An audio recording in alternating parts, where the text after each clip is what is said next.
आज 23 अक्टूबर 2025 है।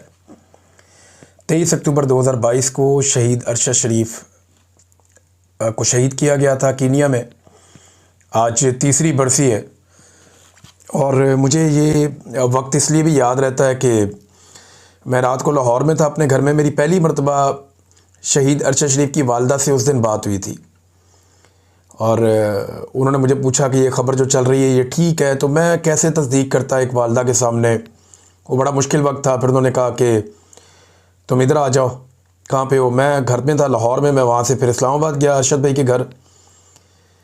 फिर जो कुछ हमने अगले चंद दिनों में देखा या बर्दाश्त किया वो बहुत तकलीफ़ दे था। ख़ास तौर पे जिस तरह नून लीग की क़यादत ने मजाक उड़ाया, मरीम नवाज़ ने जो किया शहीद अरशद शरीफ की मैयत के साथ, वो चीज़ें हम कभी नहीं भूल पाएंगे। फिर जिस तरह उस वक्त के DGISI और DGISPR उन दोनों ने आके एक प्रेस कॉन्फ्रेंस की और लोगों को गुमराह करने की कोशिश की। फिर जिस तरह उस वक्त के मीडिया को दबाव डालकर ये कहलवाया गया कि ये एक हादसा था जो कीनिया में हो गया।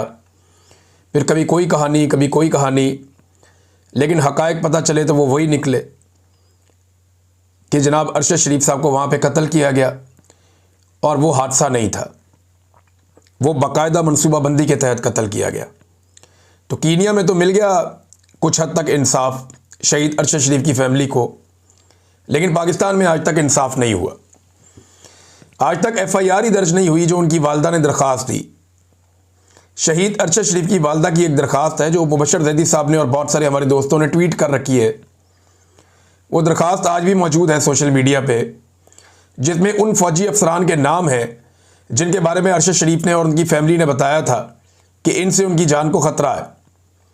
तो वो FIR आज तक दर्ज नहीं हुई। एक सो मोटो नोटिस हुआ था जिसमें मैंने ही वो कंपेन चलाई थी, पाकिस्तानियों से दरख्वास्त की थी कि चीफ जस्टिस को लेटर लिखो सब मिलकर। इमरान खान साहब से भी रिक्वेस्ट की थी, उन्होंने भी लेटर लिखा था, मुझे आज भी याद है। मैं खुद गया था उनसे लिखवाने के लिए। तो इतने लेटर लिखे पाकिस्तान ने कि सुप्रीम कोर्ट ऑफ पाकिस्तान का जो डाक का सिस्टम है वो चौक हो गया था। फिर सुप्रीम कोर्ट को नोटिस लेना पड़ा सो मोटो, लेकिन बदकिस्मती से 26वीं आईनी तरमीम पास हो गई और सो मोटो का इख्तियार भी सुप्रीम कोर्ट का ख़त्म हो गया और वो जो एक केस चल रहा था वो भी नहीं रहा। लेकिन इस केस के बारे में मैं एक बात बताता हूँ कि जो लोग अरशद शरीफ की शहादत के ज़िम्मेदार हैं वो बहुत डरे हुए हैं, बहुत घबराए हुए हैं। यानी मैं ज़ाती तौर पे ये जानता हूँ कि उन्हें सबसे ज़्यादा जिन चीज़ों की फ़िक्र है उनमें से एक शहीद अरशद शरीफ का कत्ल भी है, क्योंकि इसके बहुत सारे गवाह पाकिस्तान में मौजूद हैं और वक्त आने पे ये सारी चीज़ें आपको नज़र आएंगी। मुझ पर, साबिर शाकिर भाई पर, समी इब्राहिम साहब पर, दीगर सहाफ़ियों पर और अरशद शरीफ पर मुकदमात एक साथ हुए थे और हमारे मुद्दई भी मिलते जुलते ही थे। वो मुद्दई सारे पाकिस्तान में ही हैं, कहीं भागे नहीं हैं। उन मुद्दईयों से हमने बात की है, वक्त बदलेगा वो बयानात देंगे, वो बताएंगे उन्हें किसने मजबूर किया था हमारे ऊपर मुकदमा दर्ज करने के लिए। वो पुलिस वाले भी सारे वहीं पे मौजूद हैं। ये लोग जब अपनी कुर्सियों से उतरेंगे ना तो ये भागेंगे पाकिस्तान से, क्योंकि इनके पास पाकिस्तान में रुकने की जगह नहीं बचेगी और पाकिस्तानी इनको छोड़ेंगे नहीं। और पाकिस्तान का पूरा मीडिया अरशद शरीफ के केस में मुद्दई बनेगा, ये मैं जानता हूँ। अभी तो मीडिया डरा हुआ है, कोई लोग बात करते हैं, कोई नहीं करते, कोई लोग गोल मोल बात करते हैं, कोई लोग बात को छुपाते हैं। बहुत कम शहीद अरशद शरीफ के ऐसे दोस्त हैं जो बात कर पाते हैं, बहुत सारे नहीं कर पाते। लेकिन मैं ये जानता हूँ कि लोग बात करेंगे। जब वक्त आएगा तो सारे खुलकर निकलेंगे और बाहर आकर बात करेंगे। बस इस इशू को जिंदा रखने की ज़रूरत है। ये सारे किरदार एक दिन कटहरे में आएंगे। अरशद शरीफ की वालदा की दरख्वास्त के मुताबिक FIR भी होगी और फिर ये लोग इंसाफ के कटहरे में आने के बाद सज़ा भी पाएंगे, यहाँ भी पाएंगे, अगली दुनिया में भी पाएंगे। इन्होंने बहुत जुल्म किया, बहुत जुल्म किया इन्होंने। नाज़रीन, इमरान खान साहब ने कहा था कुछ अर्सा पहले कि उनको बार बार पेशकश की जाती है।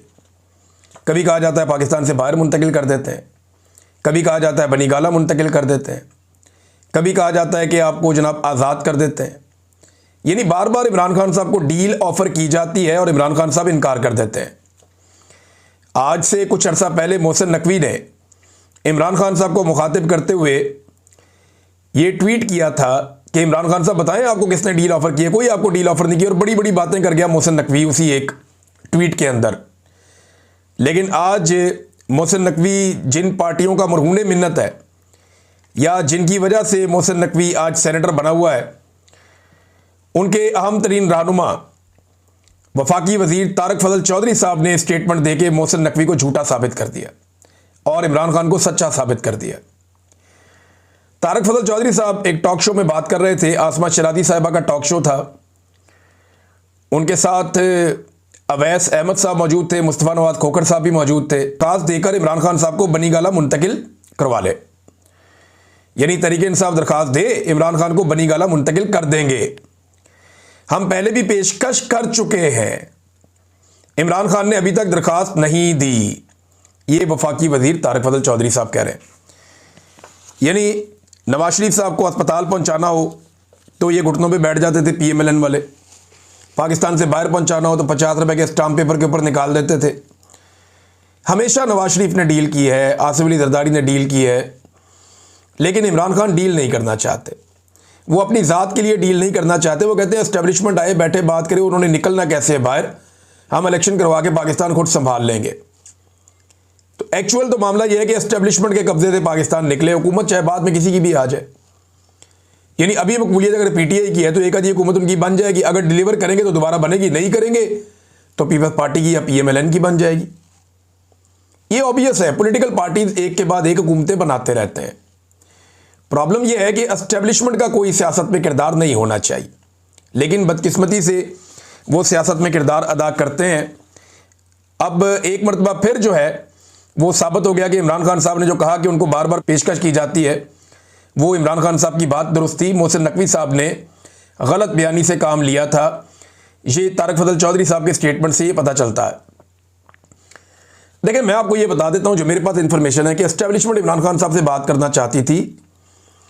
एस्टेब्लिशमेंट ने यह फैसला भी कर लिया था कि यास्मीन राशिद साहिबा को छोड़ दिया जाएगा, पब्लिक का बहुत प्रेशर था, और शाह महमूद कुरैशी साहब को भी रिहा कर दिया जाएगा। CBMs हो रहे थे जिन्हें आप कॉन्फिडेंस बिल्डिंग मेजर्स कहते हैं। ये चीज़ें चल रही थी मई से पहले, लेकिन मई में जब इंडिया और पाकिस्तान का मार्का हुआ उसमें पाकिस्तान को कुछ फ़ायदा हो गया। वो जो फ़ायदा हुआ तो मिलिट्री एस्टेब्लिशमेंट को थोड़ी सी ऑक्सीजन मिल गई पब्लिक में, तो उन्होंने वो फैसला अपना तब्दील कर लिया। जहाँ पे वो उस वक्त पाकिस्तान तरीके इंसाफ की मिन्नतें कर रहे थे बातचीत करने के लिए और रास्ते निकालने की बात कर रहे थे। मैंने आपको बताया भी था एक वीलॉग में कि मुझे तक रब्ता करके एक दो लोगों ने यह दावा किया कि जनाब बड़ी जल्दी हालात ठीक हो जाएंगे, मिलिट्री एस्टेब्लिशमेंट अपने आप को सियासत से अलग कर लेगी। तो मैंने उस वीलॉग में भी ये कहा था कि जब तक ये नहीं कर लेंगे तब तक हमें यकीन नहीं करना चाहिए। ये कहानियाँ ही होती है। लेकिन फिर जब इंडिया और पाकिस्तान का मार्का हुआ, इन्हें थोड़ी सी ऑक्सीजन मिल गई पब्लिक के अंदर, या पब्लिक के अंदर इनकी गेम बेहतर हो गई, तो इन्होंने साथ ही कहा जी नहीं, अब कोई मुज़ाकरात नहीं, कोई चीज़ नहीं, फ़ौरन ये पॉइंट ऑफ नो रिटर्न पे वापस पहुंच गए। अब तक के लिए इतना ही। अपना ख्याल रखिएगा, अपने इस चैनल का भी। अल्लाह हाफ़िज़।